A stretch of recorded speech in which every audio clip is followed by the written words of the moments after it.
伫这个总统大选搁较无半年的时间，台湾民意基金会上新的民调，民进党的赖清德支持度稳定领先，以43.4%创下新高。第二名是民众党的郭文哲，26.6%。若国民党的侯友宜是13.6%排第三。讲这是第一届郭文哲甲侯友宜加起来，还阁输予赖清德。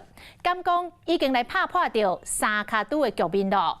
讲因为做这份民调的时间，拄好是赖清德到巴拉圭过境到美国，顶就美国的彭博新闻社报道的期间，所以外界就好奇咯，是毋是因为安尼，所以来加分，所以民调才来唱悬。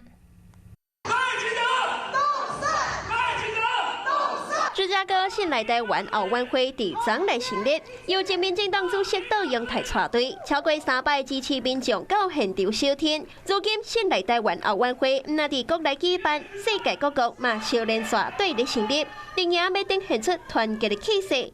上新的民调出炉，赖清德是继续领先。台湾民意基金会上新的民调指出，赖清德以43%是排第一，郭文哲参侯友宜是26%参13%排伫后壁，参赖清德来比是已经输添添。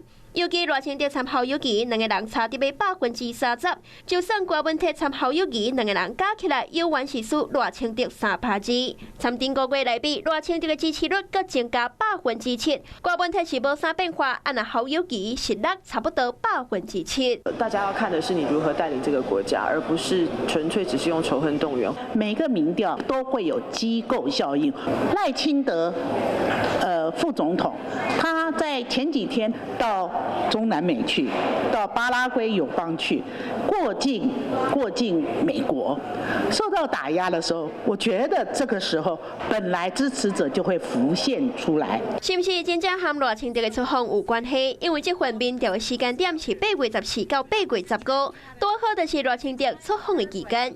尤其之前赖清德接受美国彭博社的专访，当时报道是甲俄罗讲，伊展现出国家领导人的眼界。报道的时间就多好是15号，赖清德伫巴拉圭的时阵。个人特质、个人条件当然非常多啊。那这一次的访美来看的话，以民调来看的话，那当然对他是一个肯定啊。上届特别的是，伫咧上北的支持度，赖清德敢若嘛是赢。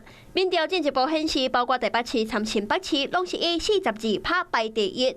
离投票日子剩无到半档，是不是阁会有变数？要真歹讲。赖清德这份上新的民调已经突破进前上悬的纪录。Hello， 我是易景，想要抢先掌握最及时的新闻资讯吗？赶快订阅、按赞、开启小铃铛，锁定华视新闻的 YouTube 频道。